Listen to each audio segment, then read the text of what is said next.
Welcome to Tech Blueprint, a window that lets you know the latest technology news in the world. The United States wanted to use chip sanctions to strangle China's neck, but it didn't expect to hurt itself first. Now, China has not only not been defeated, but has started independent innovation under pressure, and more high-end chips have become self-sufficient. On the other hand, the sales of several major manufacturers in the United States have dropped sharply, and the global semiconductor chain has also been in chaos.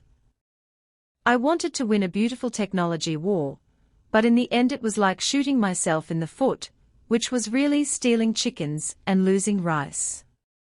Back in 2019, the United States began to target Chinese technology companies, especially the semiconductor industry, and introduced a series of restrictive measures. By 2024, things became more obvious. The United States wants to restrict China's access to high-end technology and weaken China's technological strength through chip export controls. However, China is not a vegetarian. In recent years, it has not only reduced its dependence on American chips, but also achieved many breakthroughs in the semiconductor field. According to data, in the first half of 2024, China's chip imports decreased by 240 billion yuan year-on-year, and the number of imports also decreased by 51.6 billion. The reason behind this is not the economic downturn, but China has accelerated the pace of self-developed chips. Companies like Huawei have developed 7nm chips after being sanctioned, and have even approached or even surpassed the international advanced level in some areas. All this is inseparable from the rapid growth of Chinese companies in adversity, and the God assist of the US sanctions policy. The beginning of the matter is still related to the technology war. In 2019, in order to suppress China's technological development, the United States began to attack Chinese technology giants such as Huawei. As the core of modern technology, chips naturally became the focus of the United States. The United States not only prohibits companies from selling high-end chips to China, but also tries to unite allies such as Europe and Japan to restrict China's access to key technologies. The United States' calculation is simple: to block the supply chain of Chinese chips and force Chinese companies to slow down or even stagnate. At the same time, by attacking Chinese technology companies, it consolidates its dominant position in the global semiconductor market.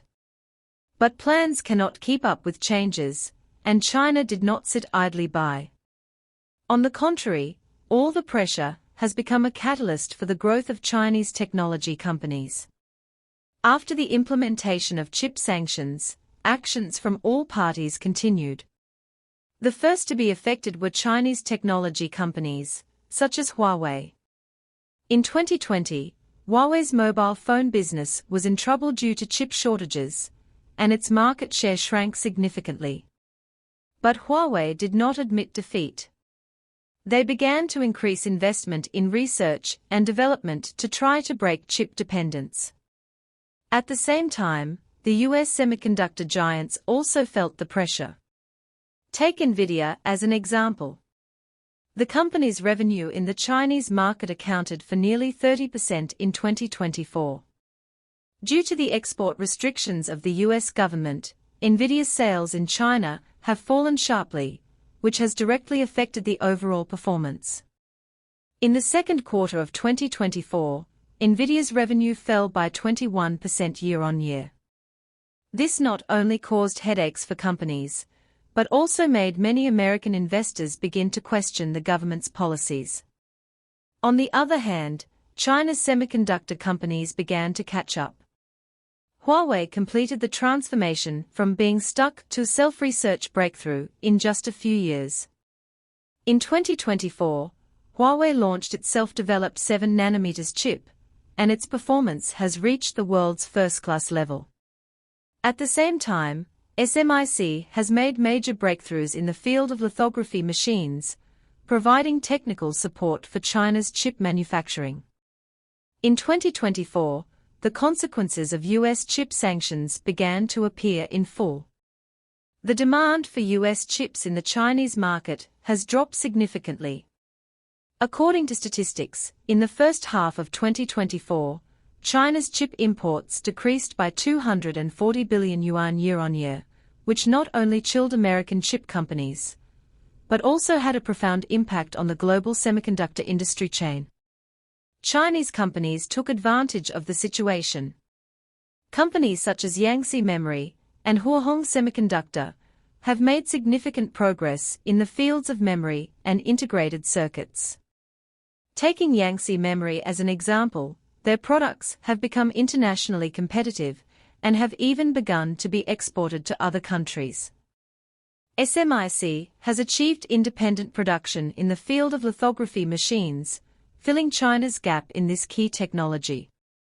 At the same time, the United States allies have also begun to re-examine their strategies.